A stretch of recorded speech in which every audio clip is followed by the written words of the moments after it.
In the book Flow, Dr. Mihai Csikszentmihalyi talks about the titular phenomenon where a person becomes so engrossed with a task, it's almost as if the environment falls away and all self-consciousness is eradicated. The book goes on to list many different types of situations where flow can exist, and it also lists out the conditions where flow is optimized. They include constant feedback, action and awareness, no concern of failure. But arguably the most significant condition of flow is that the activity becomes autotelic or autotelic. Essentially, this means that the task being done is only done because it can be. It's for its own sake. It's not for any external goal. It's not for any fame or fortune. It's just done to be done. It's important when it comes to the state of flow because you don't want to be concerned with how this outcome of doing the activity is going to affect some external environment, but you want to focus on what you're doing right now. Thinking about the autotelic activity has led me to consider some aspects of spirituality and also hypothesize about another kind of autotelic activity. This new subset or superset of autotelic activities I'm calling theotelic activities. Theotelic activity. Now, in order to explain this concept, we're going to have to turn to the Bible. And we're going to go to two different passages. We're going to go first to 1 Corinthians chapter 10, verse 31. I'm in the NKJV because that's the one I have. It says, "Therefore, whether you eat or drink or whatever you do, do all to the glory of God." Okay, let's remember that we need to read verses contextually. We can't just pull verses and just, forget about it. In this body of text, Paul is talking about food offered to idols and whether or not somebody should eat this or eat that, and trying not to offend anybody who's looking at somebody eating a certain thing that might be seen as being offered to another idol. He's essentially saying that our intentions matter more than what we actually do, I suppose. In verse 31 is simply his conclusion, culminating in the fact that we got to do everything intentionally for God, right? Now let's flip over to Colossians chapter 3, verse 23. "And whatever you do, do it heartily, as to the Lord and not to men." Again, important context. Paul is specifically addressing bond servants. And he's telling them that rather doing things for human masters, you should do things for the spiritual Lord. But as bondservants of Christ, we also need to hear this message saying that we need to do all things heartily for the Lord. Okay, so we have this verse and we have eating and drinking for the glory of God. What does this all mean about flow and Dr. Mihai Csikszentmihalyi? So remember, I called this new set of autotelic activities theotelic. Theo meaning God and tel meaning end. Meaning that the theotelic activity is an activity that ends with God, aka doing things to God's glory. Now remember how I claimed that theotelic activities are a set of autotelic activities. However, if you remember, autotelic activities are done intrinsically, in and of themselves. Their purpose is to be done. It's not for any external means. So you're probably wondering how theotelic activities can be autotelic if they have an external purpose to glorify God. By the way, anything that has an external purpose is called exotelic. But here's where it gets really interesting. Here's like the whole point of why I'm making this video. No matter what you do, whether you do it for God or not for God, regardless, it's going to be for God. Everything that is ever going to be done in the universe, in creation, is already done for the glory of God. Y'all need Bible. I got you. Proverbs 16, verse 4. "The Lord has made all for himself. Yes, even the wicked for the day of doom." Everything is already intentionally set up for God. Everything. That means everything. That means me making this video. That means you watching it. That means Jack Black. That means everything we do right now has a purpose.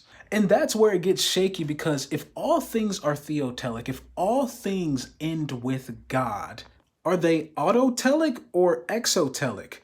Are they done within and for themselves, or are they done with the external purpose?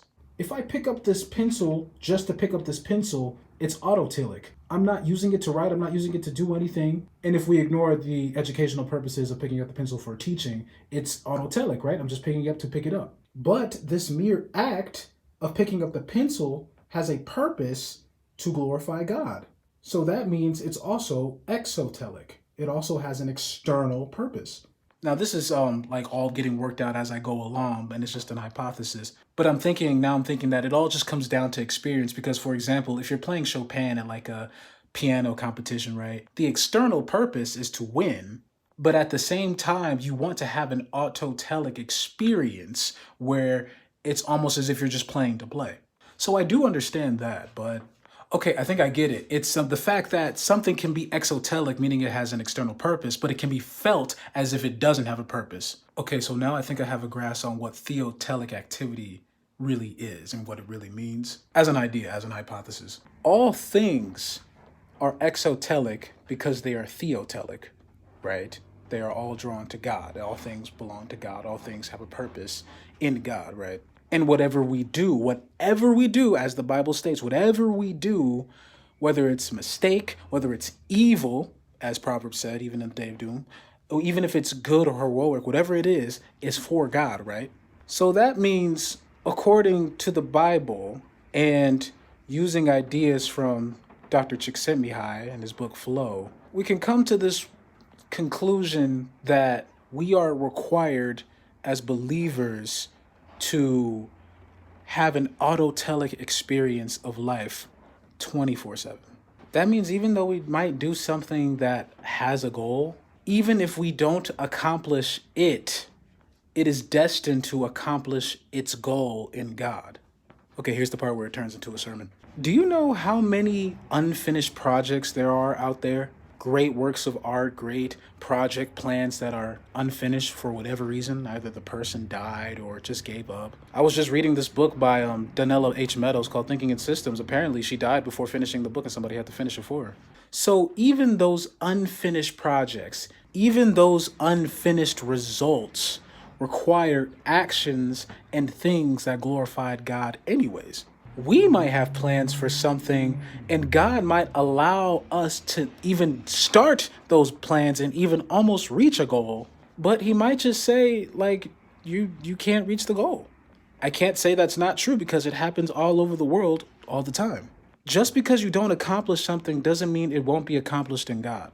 All right, I've been talking for long enough, and my final takeaway is this. Living is an experience that must be had in an autotelic way.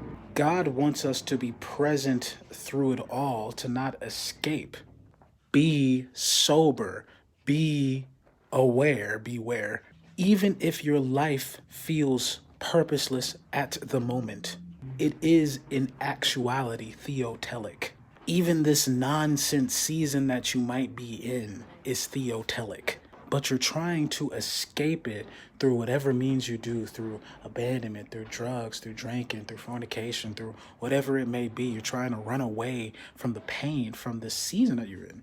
And I'm starting to understand, and I really think God is trying to tell whoever sat through this whole video, you need to make this thing autotelic.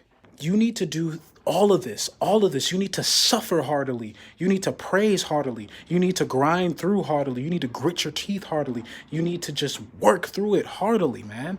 Whatever you do, that means suffering. Whatever you do, that means a mistake. Whatever you do is going to be given to the glory of God anyways.